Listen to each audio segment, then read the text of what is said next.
Patrice, tu voudrais dire deux mots sur ce que vous comptez mettre en place à partir de la rentrée? Bon, ça peut illustrer euh, cette démarche.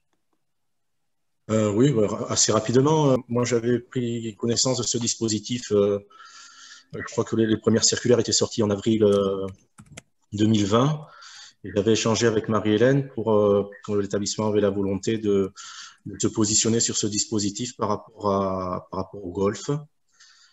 Voilà, on a une section golf, section sportive de l'enseignement agricole classique dans l'établissement. Et la volonté, c'était de développer cette section et de créer une section sportive d'excellence. Alors, on a travaillé en interne sur des aménagements, en étant contacté par le milieu fédéral, parce que moi je suis aussi impliqué dans le milieu fédéral à la fois rugby et à la fois golf.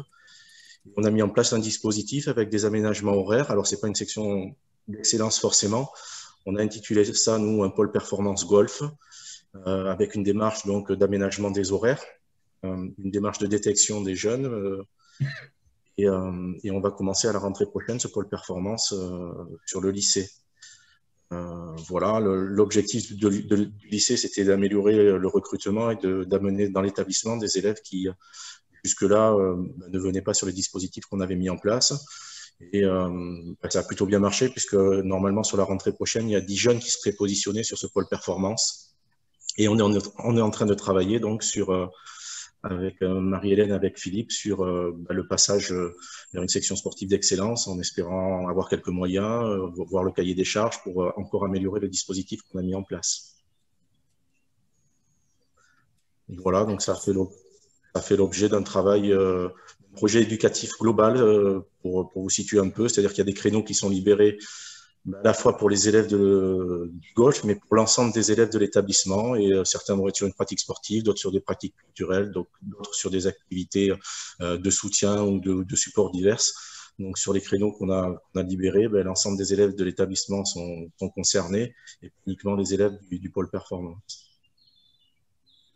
Et donc là, vous voyez que ça s'inscrit dans un projet vraiment global de l'établissement, hein, qui va jusqu'à modifier le fonctionnement de la semaine, les emplois du temps de la semaine, pour que tout le monde se retrouve sur des créneaux où ils ont la possibilité de faire des choses un peu plus spécifiques en fonction de leurs attentes et de leurs besoins, quoi.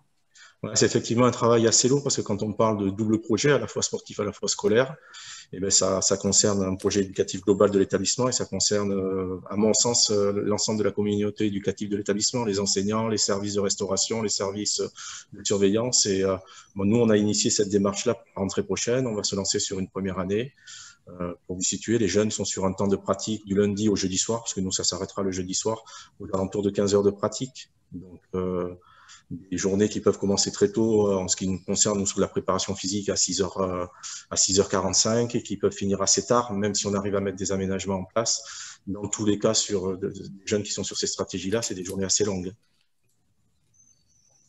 Très bien, merci Patrice.